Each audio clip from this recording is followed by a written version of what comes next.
Today I'm going to be designing a living room of a one bedroom hall kitchen apartment which is a 434 square foot of space. The next time I'm going to be designing the bedroom followed by the kitchen and the toilet. I'm going to be using the Scandinavian aesthetic and hence I'm going to be using a lot of modern furniture pieces, light wood tones and certain earthy elements as well. To help you visualize the design, I'm going to be using a mood board.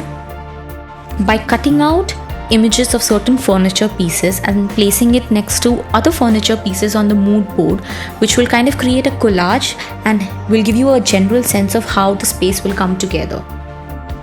To know where you can source the furniture piece from, you can just look at the brand name and the product name that shows up on the webpage screenshot that I will be showing.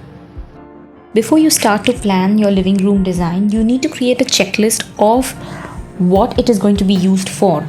It can be a space for talking and entertaining, for TV watching, for dining, as well as studying, and you can also have some sort of a storage in your living room. Okay, so the plan is ready. Let me take you through it. This right here is the main entrance. So when you enter the main entrance, on the left, the space here is the living room. Then when you enter in here, and on the right is the entrance to the kitchen area, which is this space here. The door next to the kitchen door is basically the entrance to the bedroom area, which is this here. The toilet is a part of the living room area.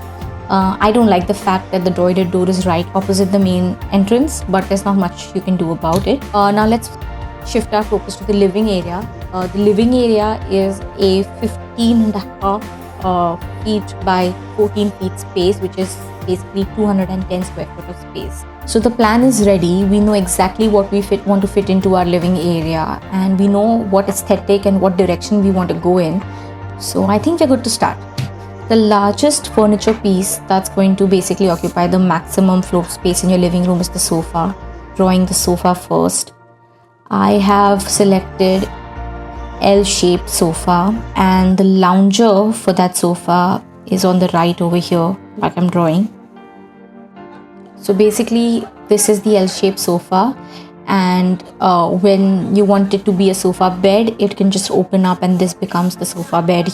The next furniture piece is the center table, which is a round table that I'm going to be drawing right in front of the sofa.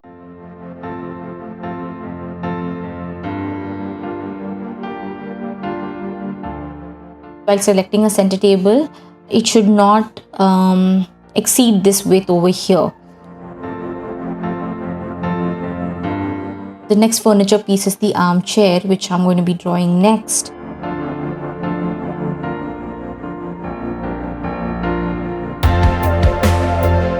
I've chosen to put the armchair in this corner here. I just feel like it's perfect for it to be in a corner. It can just be a nice reading nook. What it also does is it completes this circle of comfortable seating, so a nice comfortable conversation can happen.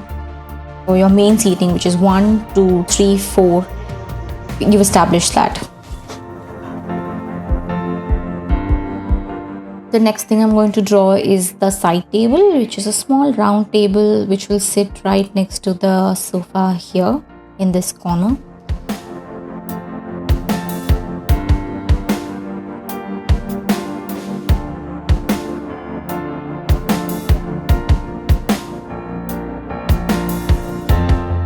The next furniture piece is of course the sideboard, or you can also use it for general storage. So I'm using 2 of these. So the sideboard I've selected basically is a 4 feet wide sideboard. So this is one, and you can place one more next to it over here.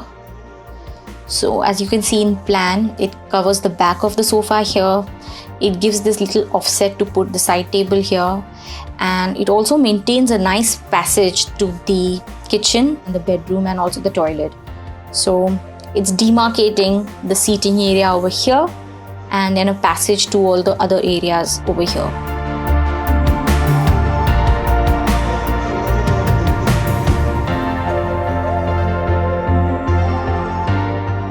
So I'm not a very big fan of an arc type floor lamp, but if you're on a tight budget and you really want a statement lighting falling over in the center of your living room without having to drill any holes in the ceiling or compromising on the ceiling fan, then this is your best bet.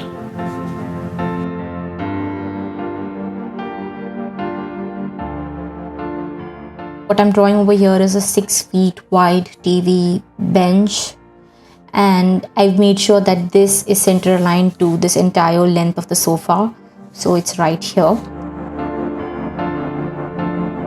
As you can see, this TV unit here is off-centered to this wall here, so I have an offset of a space on this wall here, and so I plan to put the library unit over here.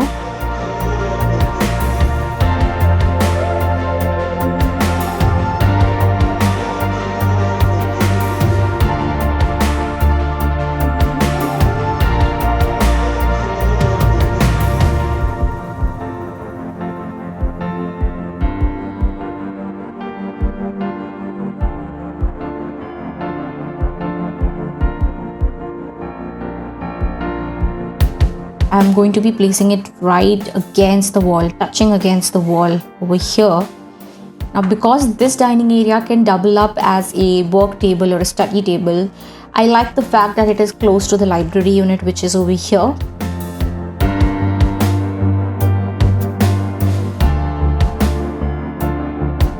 If you were to use it as a table for two, you can just have two dining chairs over here.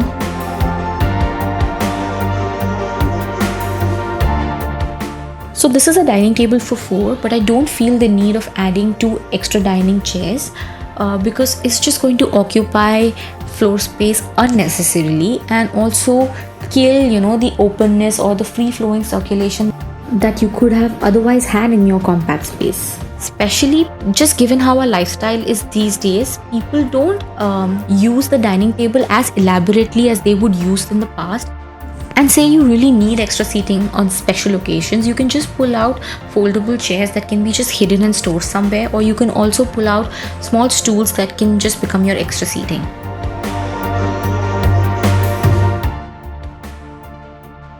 I'm going to put the shoe cabinet over here. It's a shoe cabinet with a very thin depth. It's not much.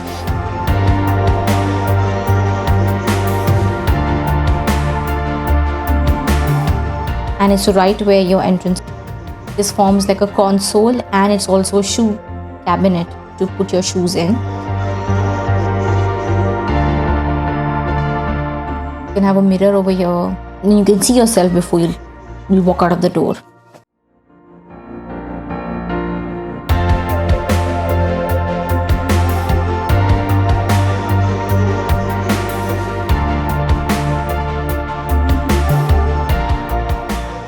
So you can have it on this wall over here, off-centered, because it's so tiny that it would not look good if you would put it right in the center of this wall. So something like off-centered over here, or you could also put it right behind the main door.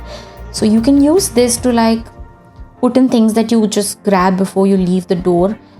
Things like your keys, sunglasses, etc, etc. Save space. You don't need a dedicated furniture piece for that.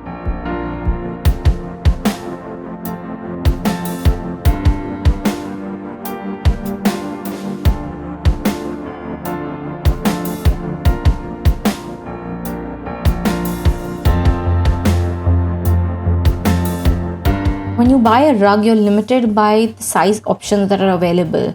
So what you should first do is decide on a rug and then see if the size fits in and then finalize that. So the rug that I selected, the size was 6 feet by 9 feet. It works quite well in my space. I like the rug to be slightly beyond the sofa piece lengthwise, and I also like it to go slightly under the furniture piece, which is right opposite the sofa.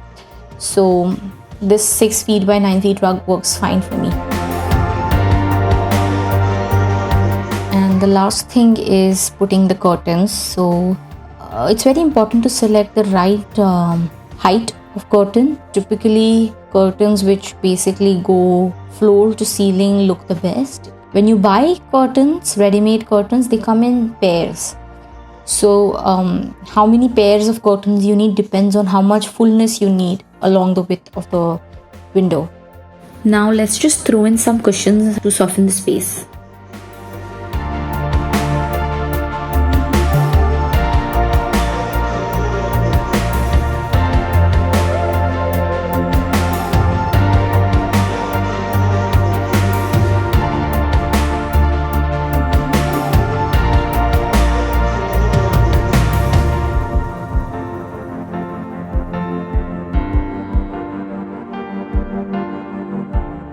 So this wraps up our plan for the living room. The rest of the pieces I will show you on the mood board, and I'll leave you to it.